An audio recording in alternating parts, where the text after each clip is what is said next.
আজকে আমি বানাবো হচ্ছে গোলবাড়ি স্টাইলে হচ্ছে মাটন কষা, যেটা হবে হচ্ছে মাটন কালা ভুনা টাইপের। তো দেখতে পাচ্ছেন 1 কেজি মাটন নিয়ে নিয়েছি।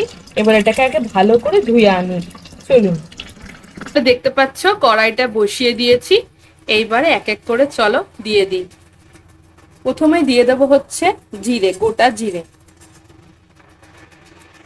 তারপরে দিয়ে দিলাম গোটা ধনে, আর একটুখানি দিয়ে দেবো গোটা ধনেটা।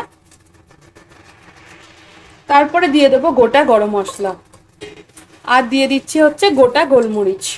এবার এগুলোকে ভালো করে টস করে নেব। শুকনো ফ্রাইং প্যানে ভালো করে নেড়ে নেব।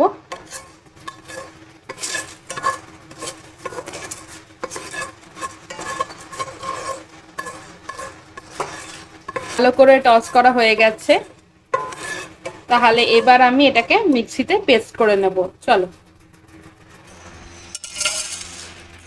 তাহলে এবার মিক্সিতে এটা পেস্ট করে নেব। চলো পেস্ট করে আসছি। তাহলে আমাদের মশলা দেখতে পাচ্ছ রেডি হয়ে গেছে, আর খুব সুন্দর একটা স্মেল বেরিয়েছে। দেখো গাইস, মেলা থেকে এই বোতলগুলো নিয়েছি, 7টা বোতল নিয়েছি। ভালো হয়েছে না? কি সুন্দর বোতলগুলো। আবার আজকে যাব, কিনে নিয়ে আসবো।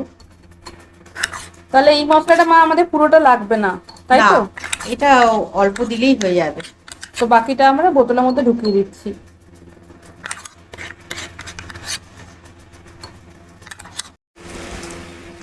তো মায়ের খুব শরীর খারাপ, প্রেশার বেড়েছে, তারপরে মা আজকে আবার এলো মাটন কষাতে হেল্প করার জন্য। তো মা এটা কি ম্যারিনেট করছো? হ্যাঁ, এটা ম্যারিনেট করব। তাহলে মা তুমি প্রথমে এখন কি দিচ্ছ? এখন দেব আদা বাটা। আচ্ছা, আদা বাটা দেবে, দিয়ে নাও। এটা 1 কিলো মাংস আছে। 1 কিলো মাংস, হ্যাঁ। একটা আন্দাজ মতো দেব। আচ্ছা, আদা বাটা হলো 2.5 দেওয়া। চামচের মতো দিয়ে দিলাম। আচ্ছা, এরপরে আমরা কি দিচ্ছি? এরপরে দেব বেটে রেখেছিলাম কালকে ধনেপাতা ধনে বাটা, পাতা, রসুন, পেঁয়াজ আর টমেটো আছে, এটা সেটাও একটু সবটাই দেবো। সবটাই লাগবে।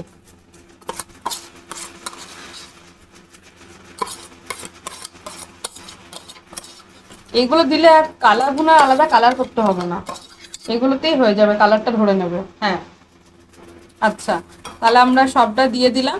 আচ্ছা, এইবারে তো মশলা দিতে হবে। মশলা দেব। তাহলে এখন আমরা হলুদ দিয়ে দিচ্ছি। হলুদ দিয়ে দিচ্ছি। মাটনে কিন্তু হলুদ ছাড়া অসম্পূর্ণ, হ্যাঁ, দিতেই হয় হলুদটা, কম্পালসারি। তারপরে মা কি দিচ্ছ? এটা লঙ্কা, লঙ্কা হ্যাঁ, গুঁড়ো, রেড চিলিটা, রেড চিলি। কাশ্মীরি লাল, কাশ্মীরি রেড চিলিটা। ওই যে ঝাল হবে না, কিন্তু রংটা বেশ ভালো হবে। এটাতে তোমরা যতই খাও ঝাল লাগবে না। একটু কাঁচা তেল দেব। তার আগে মা এই মশলাটা দিয়ে দিই, যেটা আমরা টস করেছিলাম, ধনে, গোটা গরম মশলাটা, যেটা পুরোটা টস করে রেখেছিলাম, সেই মশলাটা অর্ধেক দেবো, পুরোটা নয় কিন্তু অর্ধেকটা আমরা দেবো, অর্ধেকটা আবার রান্না করার সময় লাগবে। তো এখানে আমরা দিয়ে দিলাম। আর হচ্ছে আবার দেবো হচ্ছে, লঙ্কা দেবো, কাঁচা লঙ্কা বাটা দিয়ে দিই। আচ্ছা দাও, কিন্তু এর মধ্যে গোলমরিচের ঝালটাও আছে বেশ। এটা গোটা চিড়ে দিচ্ছি না, ওই জন্য ঝাল লাগবে না। হ্যাঁ, আর টক দইটা ফেটিয়ে তুমি নেব। তো বেশ ঝাল খাও, কিন্তু আমি খেতে পারি না। এটা কি টক দইটা ফেটিয়ে নেবে? হ্যাঁ, আচ্ছা, 1 কেজি আছে তো একটু বেশিই লাগবে। এরকম বড় চামচের 2 চামচ দিয়ে দিলাম। খুব বেশি দেবো না। আচ্ছা। এর মধ্যে একটু নুন দিয়ে দেবো। নুন দিলে কি টেস্টটা ব্যালেন্স হবে? হ্যাঁ, আচ্ছা, আমরা মাংসের মধ্যে কিন্তু নুন দিইনি এখন। এর মধ্যে দিয়ে দিচ্ছি। তারপরে আবার রান্না করতে করতে দেবো।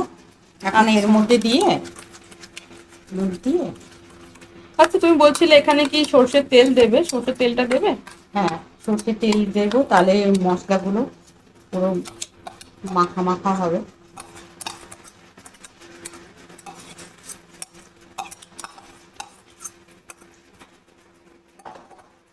একটু সর্ষের তেল দিয়ে দিই।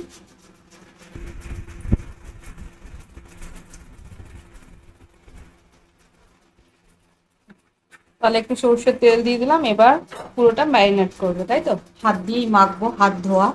হ্যাঁ, তাহলে এটাকে মিনিমাম তোমার 2 থেকে 2.5 ঘন্টার মতো ম্যারিনেট করে রেখে দিতে হবে সারা রাত। ফ্রিজে ঢাকা দিয়ে রেখে দেবো। হ্যাঁ, সারা রাত যদি কেউ রাখতে পারে তাহলে তো আরো বেটার হয়। ম্যারিনেটটাই দেখেই মনে হচ্ছে কত লোভনীয়, ম্যারিনেটটাই দারুণ হচ্ছে। আর ওই ভাজা মশলার স্মেল তো অলওয়েজ সুন্দর হয়, একটা অন্য মাত্রা যোগ করে দেয় ভাজা মাত্রার গন্ধটা, তাই না মা? হ্যাঁ, আমি তো গন্ধ পাচ্ছি ভালো, এখনই খেতে ইচ্ছে করছে। তো যাই হোক, স্মেলটা বেশ ভালো হচ্ছে। তো ম্যারিনেটটা আমাদের কমপ্লিট। এইবারে মা এটাকে ঢাকা দিয়ে ফ্রিজে রেখে দেবে 2 ঘন্টা মতো। চলো তারপরে তোমাদের কাছে আবার আসছি। কড়াইটা বসিয়ে দিয়েছো মা? কড়াই বসিয়ে দিয়েছি, কড়াই গরম হয়ে গেছে। তেলটা এবারে সর্ষের তেল দিচ্ছি।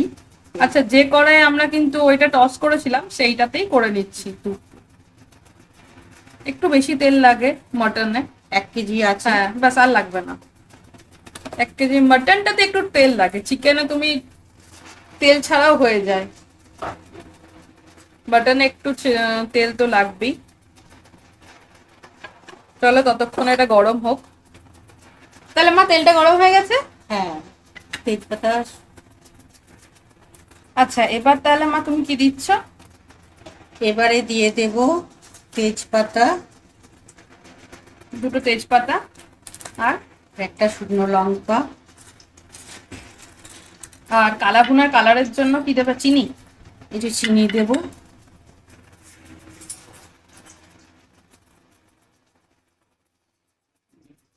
চিনি আর এটাকে ভাজা ভাজা হয়ে যায়। গ্যাসটা বাড়িয়ে দিলাম। তাহলে এবারে দিয়ে দেবো হচ্ছে পেঁয়াজ। হ্যাঁ, পেঁয়াজটা দিয়ে দেব। দেখো কি সুন্দর কুচি কুচি হয়েছে পেঁয়াজ কাটাটা। অ্যাকচুয়ালি পেঁয়াজটা বাবা কেটে হেল্প করে দিয়েছে আমাকে, কারণ আমি পেঁয়াজ সত্যি বলতে অতটা ভালো কাটতে পারি না, আর মায়ের শরীর ভালো ছিল না। মাঝে মধ্যে কাটে, চোখ দিয়ে জল পড়ে। হ্যাঁ, পেঁয়াজটা সবসময় বাবাই হেল্প করে দেয়। আর রেগে যায় পেঁয়াজ কাটতে গেলে। তো পেঁয়াজটা দেখো পাতলা পাতলা করে কাটা হয়ে গেছে। এবার এটাকে ভালো করে ব্রাউন করে নিতে হবে।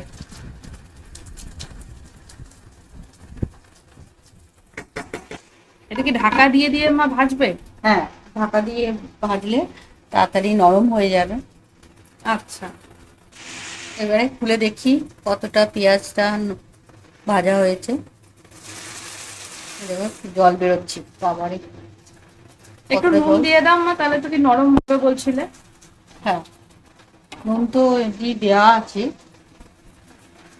আর একটু দিয়ে দিই। নুন তখন ওই ম্যারিনেটে দিয়েছিলাম, তাই না? হ্যাঁ, তাড়াতাড়ি নরম হয়ে যাবে। পরিমাণ মতো দিলাম।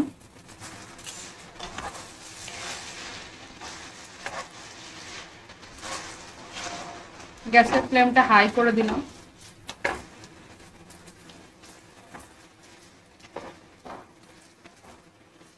আমাদের তেল ছেড়ে দিয়েছে হ্যাঁ, পেঁয়াজ থেকে। এবার তাহলে মাংসটা নিয়ে চলে আসি, আমাদের হয়ে গেছে। এবার দেখতে পাচ্ছেন এটা পুরোটা দিয়ে দেবো, তাই তো? হ্যাঁ,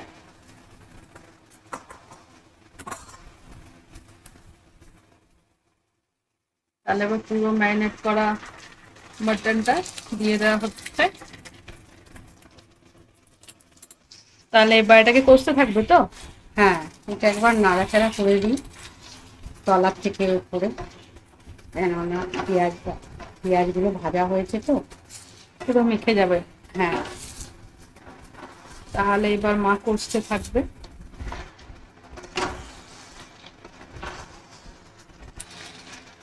এর মধ্যে এবার মা কি দিচ্ছ?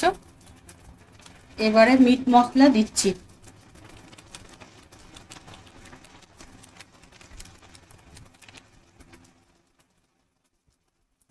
একটু বেশি করে দিলাম যেহেতু কালা ভুনার কালারের জন্য, আর টেস্টটাও বেশ ভালো হবে।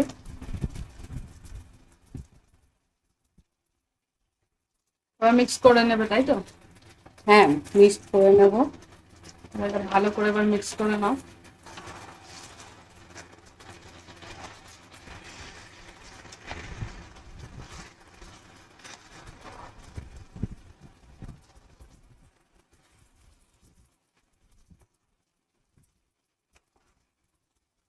এরপর এটাকে ঢাকা দিয়ে দিয়ে ফুটতে দেবে, তাই তো? হ্যাঁ, ঢাকা দিয়ে দিয়ে কষবো। এখনো কিন্তু আমরা জল ইউজ করিনি। না। তাহলে এটা কি করছো মা? এটা জল বসালাম বাটি করে, অ্যালুমিনিয়াম বাটিতে জল বসিয়ে দিলাম। গরম জল দিয়ে দিয়ে কষবে? হ্যাঁ, জল দিয়ে। আচ্ছা, আমরা গোলাবাড়ি স্টাইলে করার জন্য তাহলে আমাদের অল্প চা পাতা দিতে হবে গরম জলে।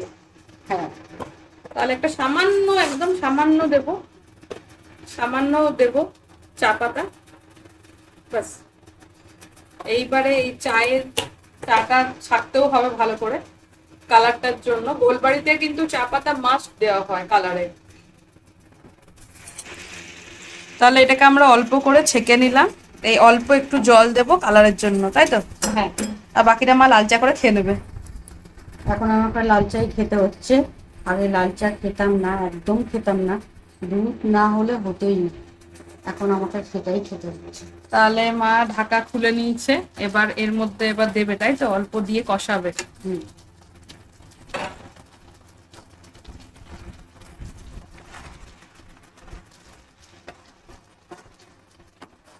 এখনকার মটনে এত চর্বি দিয়ে দেয়, মানে না বললেও দিয়ে দেয়, জোর জবরদস্তি করে। তাহলে মা ফুটছে? হ্যাঁ, দেখি ঢাকাটা খুলে অনেকক্ষণ পর। হ্যাঁ, বেশ ভালো ফুটছে। আমরা কিন্তু এখনো জল ইউজ করিনি। জল বেরোচ্ছে। হ্যাঁ, মাংসর থেকে একদম জল ছাড়ছে, আর নতুন করে জল ইউজ করার দরকার আমাদের পড়েনি। কালারটাও বেশ ধরছে, তবে এখনো আমরা চা পাতাটা ইউজ করিনি, এবার চা পাতাটা ইউজ করব। চা পাতা দিয়ে এবার আস্তে আস্তে কষবে, তাই তো? হ্যাঁ, চা পাতাটা দিয়ে কষবে। কালারটা দেখ কি সুন্দর এসছে। হ্যাঁ,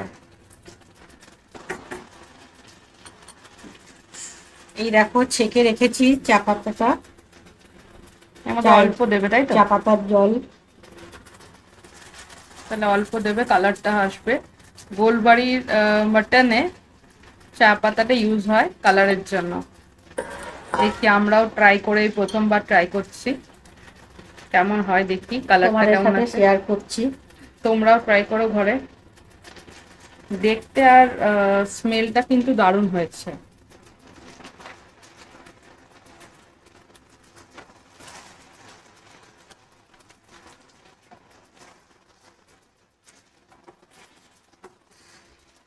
আবার একটুখানি দিলে? আবার একটু দিলাম।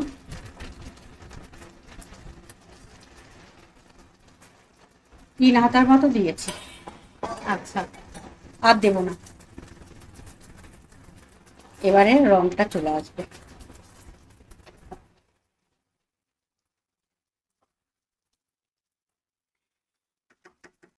দেখো কালার ধরে নিয়েছে কিন্তু, তাই না মা? অনেক ধরে নিয়েছে, একদম পারফেক্ট হচ্ছে। একদম গোলাবাড়ি স্টাইলে মটন কালা ভুনা। তোমরা তো গন্ধ পাচ্ছ না, আমি গন্ধ পাচ্ছি। আর এটা ঘরে ট্রাই করে দেখো, দারুণ খেতে লাগবে, গরম ভাতের সাথে ভালো লাগবে। আমাদের এখন ফ্রাইড রাইস হচ্ছে।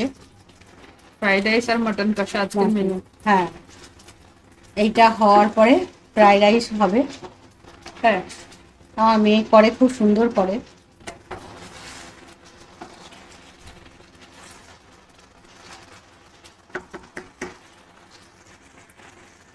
দেখো, এটা ঢাকা দিয়ে দিয়ে করব।